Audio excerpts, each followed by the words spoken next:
All right, let's dive into the work of Dr. Albert Ellis. He was a total revolutionary in psychology, and honestly, he gave us this incredible toolkit for really mastering our own minds.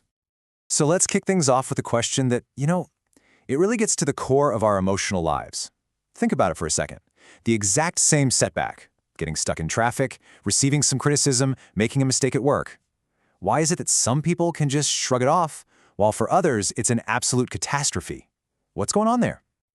Well, according to psychologist Albert Ellis, the answer lies in this really common mistake we all tend to make.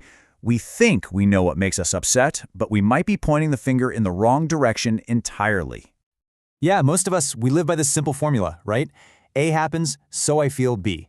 The traffic jam happened, so I feel angry. My boss criticized my report, so I feel anxious. It just seems like a direct, unavoidable cause and effect.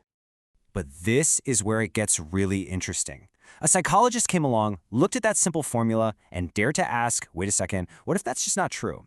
He challenged this fundamental, almost universally accepted idea about what makes us miserable. So, let's meet the man who offered this whole new way of looking at our feelings, a guy who really became a giant in his field. Okay, so who is Dr. Albert Ellis? Well, he was a pioneering maverick. He's considered one of the founding fathers of cognitive behavioral therapy, or CBT. You've probably heard of it. And he created his own specific type called Rational Emotive Behavior Therapy, REBT for short. He got so frustrated with the older methods that he just built this new approach from the ground up.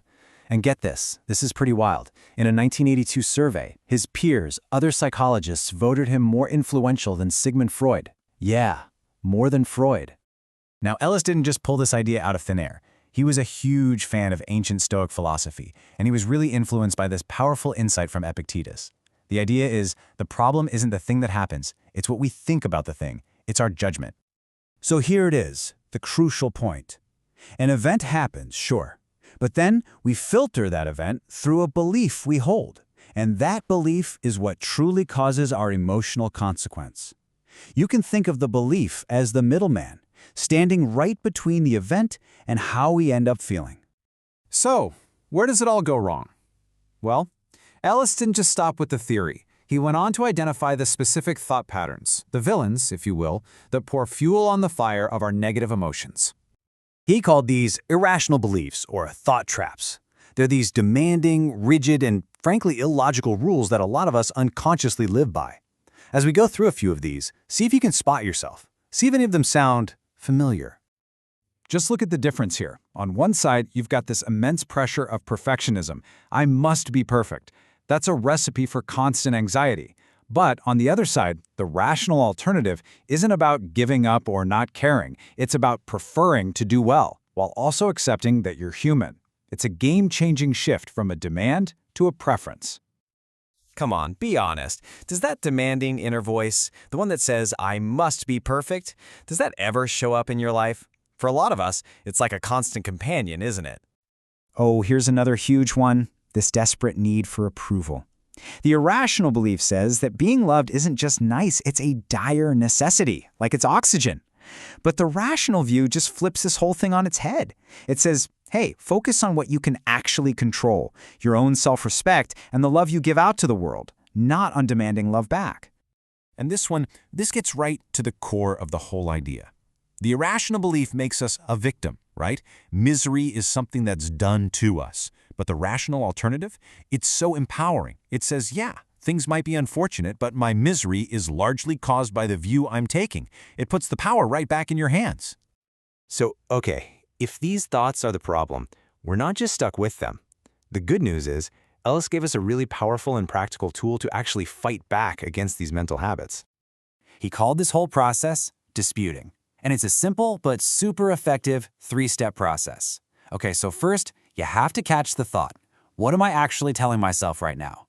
Step 2, you've got to challenge it. Be a detective. Where's the evidence for this? Is there a universal law that says I must be perfect? And finally, step 3, you replace it. You consciously choose a more rational, more helpful thought, kind of like the ones we just looked at. Now, this process of disputing our thoughts, it's not just some intellectual exercise. It leads us to the ultimate goal of Ellis's work, which is a really profound change in how we actually experience our day-to-day lives. This was the transformative promise of his whole therapy, and it's summarized perfectly in this simple phrase. When you change the irrational belief that's causing the negative feeling, the feeling itself changes. It has to. And when you feel differently, you act differently. It's a chain reaction that starts with just one single thought. So why does all this matter? I mean, what's the big takeaway? It's this. It shifts the center of control from the chaotic, unpredictable outside world back to you. It teaches us that resilience isn't about never having setbacks. It's about the adaptable, rational way you think about them when they inevitably happen. And that really brings us to the end here. The real question now isn't just about understanding the theory, it's about putting it into practice. So take a moment and think. Of the thought traps we've talked about, which one shows up most often in your life? And what are you going to do to challenge it?